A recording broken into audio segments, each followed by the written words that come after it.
रमता राम जपो रे प्राणी, अब तो सुन ले राम कहानी। परमात्मा कहते तुमने उस दरगाह का मैल नहीं देखा, धर्मराज के तिल तिल का लेखा, एक एक पाई का हिसाब आपने चुकाना पड़ता है। और इस जैसे अभी आपको बताया कि पहले इस अज्ञानता में आपने कितनी गलती कर दी और कितने अपराध बन गए। कसाई तक का भी उदाहरण दे रखा है कि सदना नाम का कसाई था और वो भी अपने जॉब को छोड़ना नहीं चाहता था। कदे भूखा मर जाऊं मैं और क्या करूँगा। भगवान संतों का ज्ञान सुना पर संत से मिला सदना और प्रभावित हुआ, सारी बातों को स्वीकार किया, लेकिन रोजी रोटी फिर अड़ गई आगे।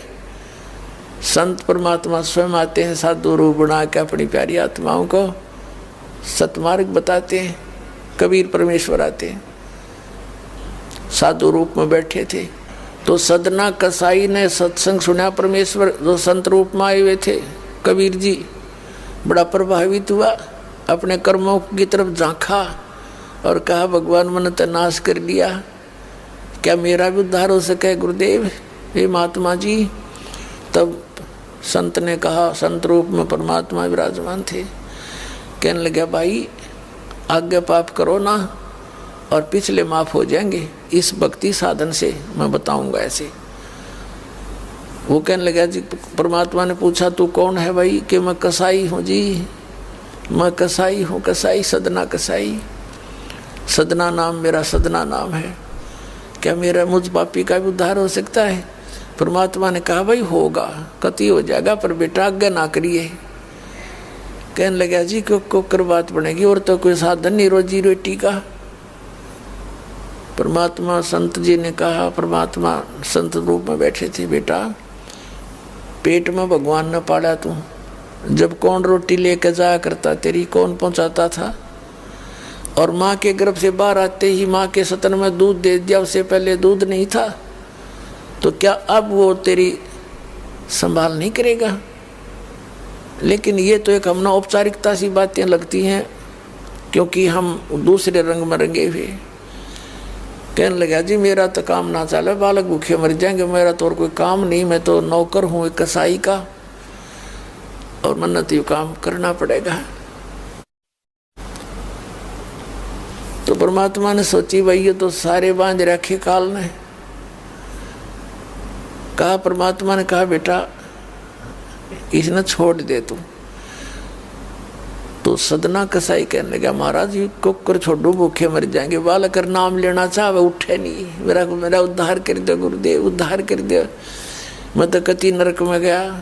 परमात्मा बोले भाई मैं दोनों बात क्यों करूँगी मेरे।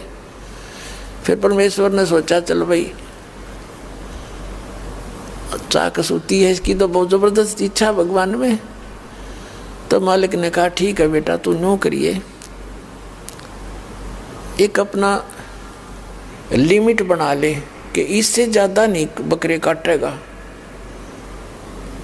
जितनी तू ज़्यादा से ज़्यादा बना ले, पर रही है वचन पे। अब सदना बोला जी ठीक है। उसने सोचा रोज के 5-4 काटने पड़े हैं, हम बेईमान से हैं। कहने लगा अग जी 100 तो ज़्यादा नहीं काटूंगा डेली। परमात्मा बोले अच्छा भाई जाता है, ठीक है बेटा देख रही है वचन पे, अग जी पक्का हूँ मैं वचन का। चला गया। अब क्या हुआ कि उस शहर में राजा की लड़की का ब्याह हो गया, बारात आ गई और उसमें बकरे दारू चल रहे। मुसलमान बादशाह था, मतलब मांस तो आम खाते हैं, दारू शराब तो नहीं होगी खैर। अब उसके सदना के मालिक ने आदेश दिया कि सदना बड़ा ऑर्डर आ गया उससे, और भाई ला दिए बकरे डरा कर रख दिए 20। अब 20 काट दिए सदना ने, फिर डिमांड आ गई 20 की और। कहने का भाव ये है कि 100 के 100 बकरे कट गए। और सदना ने सोचा हे भगवान कति पूरी बात बनी, हे भगवान आपने प्रण भी आपने रखा, मेरी तो प्रतिज्ञा भी आपने रखी। मांझ दो के हथियार धर दिए, रहेगी इज्जत आजत है, कति नाश हो गया था। इतने में परमात्मा ने क्या किया, एक बहुत बड़े व्यापारी का रूप बना के पहुंच गया सदना के मालिक के पास और कहा भाई मैंने ऐसे ऐसे कांटेक्ट करना, एग्रीमेंट करना तेरे से, रोज के 20, 30, 50 बकरे चाहिएंगे और मैं ऐसे आगे सप्लाई किया करता हूँ। तो बड़ा खुश हो गया वो सदना का मालिक कसाई, कहने लगा भाई ठीक है। और वो बोला जी बाकी एग्रीमेंट कराएंगे, सवेरे ही तो मैं थक रहा हूँ, भूख लग रही है कि मैं खाना खिलाओ और बढ़िया बढ़िया स्वस्थ बकरे का मांस बनवाना। अब कसाई ने आदर किया नौकर के, सदना इधर आ। अब वो सदन कसाई आ गया, खां जी कि एक बकरा काट फटाफट। और बड़ा व्यापारी आया है, बड़ा एग्रीमेंट हो गया है, वो होगा बड़ी बढ़िया अच्छा। और भोजन तैयार करा, भेज रसोई में। अब सदना के हाथ पैर फूल गए, आखिर वाह बात बिगड़ गई भाई, तो ना बनी बात, आज तो प्रतिज्ञा भंग होगी। अब उसने सोचा कि जब बकरा ना काटूंगा तो यू मालिक नौकरी तो निकाल लेगा, और जब बकरा काट दिया तो वचन भंग हो गया, मेरी तो बात बिगड़ गई दोनों तरफ से। तो उसने सोचा एक आदमी का भोजन बनेगा, तो उसने क्या सोचा कि बकरे के नड़े नड़े काट दूं, अंडकोश, अब मेरा पर्ण भी रह जाएगा और भोजन भी बन जाएगा एक आदमी का। हथियार उठाया और बकरे के वो नड़े काटने चाहे, बकरा बुलवा दिया परमात्मा ने बोला सदना और देख भाई मर्यादा ना तोड़े, ना जाने कितनी बार तो तू बकरा बन दिया और मैं बना कसाई। और देखियो मैंने तेरे गल काटे हैं, तेरे को ऐसे नहीं काटा जैसे तू काटने जा रहा है। अब सारी रात तड़प कर मरूंगा मैं, तन्ने भी फिर मैं ऐसे ही काटूंगा तेरे को, ये देख लेना। अब बकरा किस सदना किसके बकरे काट रहा था, हाथ मत कर छूट गई, कप खड़ा खड़ा बकरा बोले ना, कटर बैठ गया रोए। मालिक ने बाट देखी, रसोई में आवाज लगाई, रसोई से संदेशा गया जी अभी तक आया नहीं, मटेरियल पदार्थ नहीं आया, बनाऊं के ऊपर। खुद मालिक गया, सदना से कहा कि सदना क्या करा तूने, काटा नहीं बकरा। मैं नहीं काटू मालिक, मैं नहीं काटू।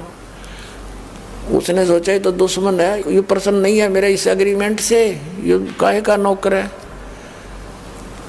अब ला तू नहीं काटे ना, मैं काटू। उठा गुस्से में सदना के दोनों हाथ काट दिए उस कसाई मालिक ने, अरे एक मारी लात करते बाहर काट दिया। अब जैसे भी ट्रीटमेंट वगैरह करा करो का, महीने 2 महीने रो पीट कर उन्हें सोची क्या करूं भाई। उसने सोचा चल पड़ी यहाँ से। उस संत ने कहा था मैं वहां जगन्नाथ के मंदिर में रहता हूँ, वहां आ जाना। उस जगन्नाथ के मंदिर की तरफ चल पड़ा कि भाई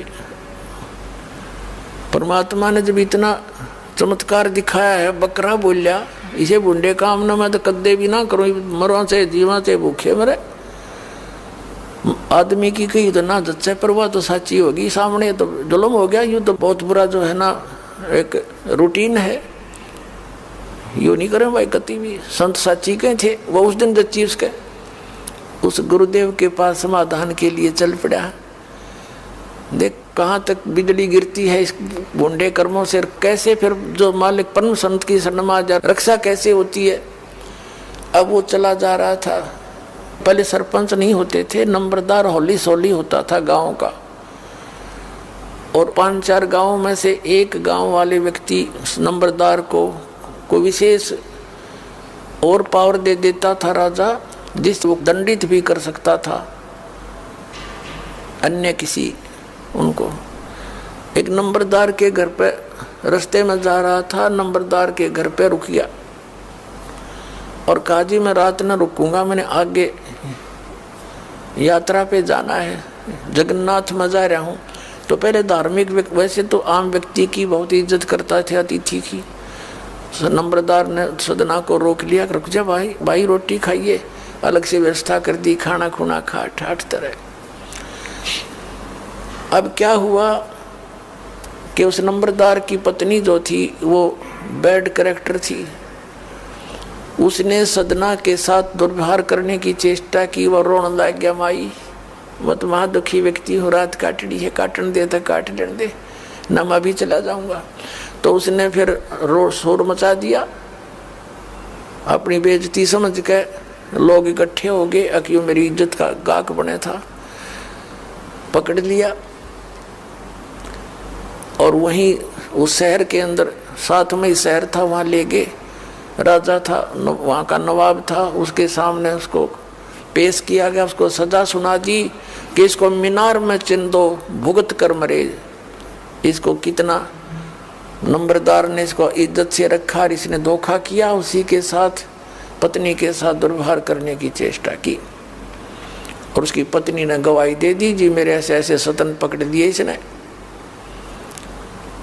अब मीनार के अंदर खड़ा करके मीनार चढ़वा दिया, बंद कर दिया। अकाब मर जाएगा चिल्ला चिल्ला के, रो पीट के। तब सदना ने अर्ज करी, है गुरुदेव मैं तो पापी आत्मा था, मुझे तो चाहे इससे बदतर मौत मार दो, लेकिन मुझे ये भगत कहे थे कि मंदिर में जावे ढेड और इसे इसके गुरु होंगे, और ऐसा करता था ऐसा करता था।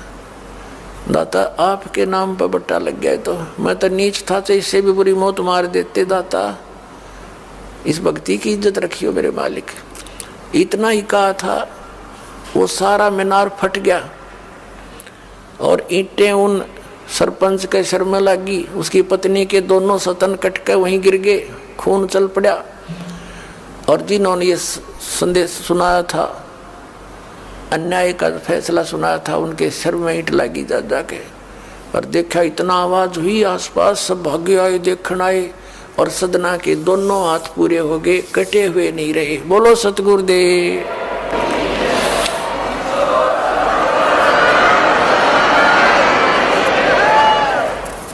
तो कहने का भाव ये पुण्यात्माओं, हम मर्यादा इतनी भारा मान रहे हैं जो भगवान के मार्ग पर चलने वाली, और उनसे ही लाभ होगा। भाई जो गुरु बचन पे डट गे, कट गे फंद 84 के, कट गे फंद 84 के, कट गे फंद 84 के। भाई जो गुरु बचन पे डट गे, कट गे फंद 84 के। वस्तु मिली ठोड़ की ठोड़, मिट गी मन पापी की दौड़। वस्तु मिली ठोड़ की ठोड़, मिट गी मन पापी की दौड़। भरम मिटे मथुरा काशी के, भरम मिटे मथुरा काशी के। भाई जो गुरु बचन पर डट गे, कट गे फंद 84 के।